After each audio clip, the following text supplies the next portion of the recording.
Assim, nós não tivemos, de facto, um resgate. Aliás, a palavra resgate é palavra inadequada para o acordo que Portugal, o Estado português, fez com, neste caso, com a Troika. O que nós tivemos foi uma coisa diferente. Quando o Estado começou a ter dificuldade de pagar os empréstimos anteriores à banca, então os banqueiros arranjaram maneira de garantir quem viesse a balizar o Estado e calçar o Estado para garantir o pagamento dos empréstimos anteriores. Portanto, a primeira razão que levou à assinatura do memorando de entendimento foi garantir o pagamento de empréstimos bancários. Que neste momento, no Orçamento do Estado de 2013, dos tais 70 e tal mil milhões de euros, a maior despesa, não tenho dúvidas sobre isso, vai ser pagamento de dívida. Pagamento de juros.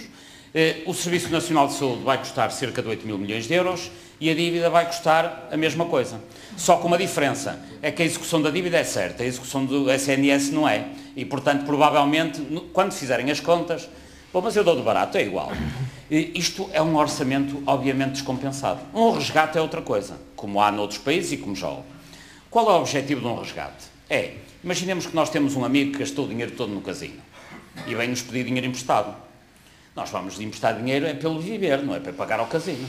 Pois em Portugal o que se fez foi emprestar o dinheiro ao Estado português para pagar ao casino. É evidente que se ele gastou a fortuna toda no casino, ou o dinheiro todo no casino, tem que reservar uma pequena parte do que ganha para ir pagando alguma coisa ao casino. Agora o que não faz sentido é ir pedir dinheiro aos amigos para pagar ao casino e provavelmente ainda jogar um bocadinho mais. Foi isto que o Estado português fez. Portanto, nós não tivemos um resgate. Nós tivemos um sequestro, que é uma coisa diferente. Ficámos sequestrados na própria dívida, o Estado português.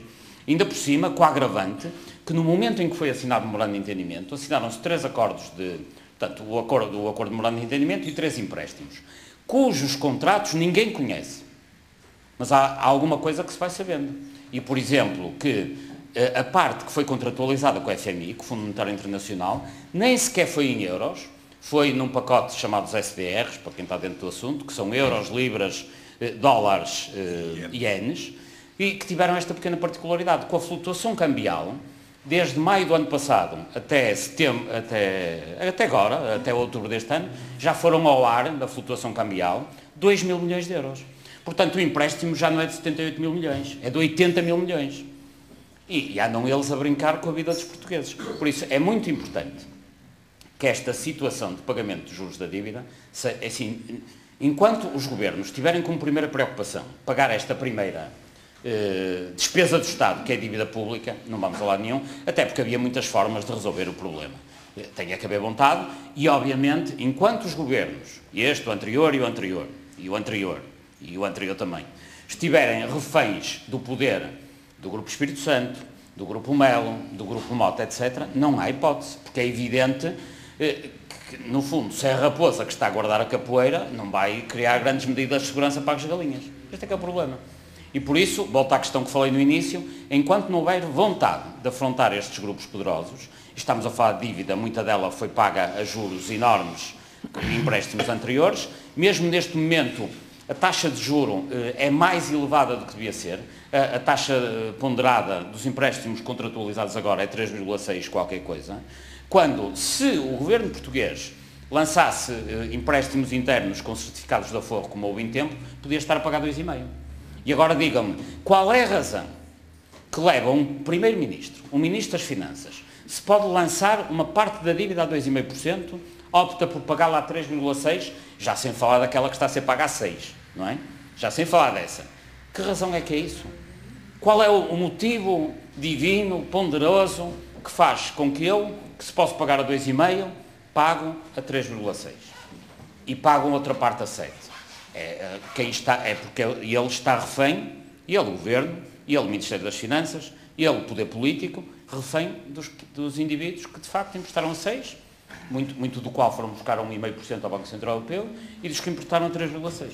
Esta é que é a questão.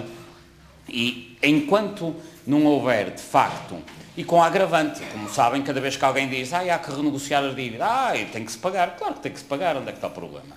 Alguém disse que não tem que se pagar? Tem é que se pagar de forma equitativa e justa.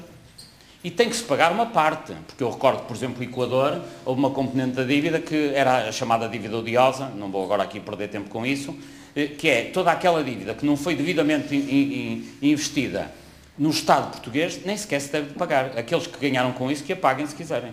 E o Governo do Equador resolveu esse problema muito facilmente, está resolvido, já há jurisprudência internacional, e era bom que esses tais advogados, que têm grande preponderância, nomeadamente no direito internacional, ajudassem a fazer isso.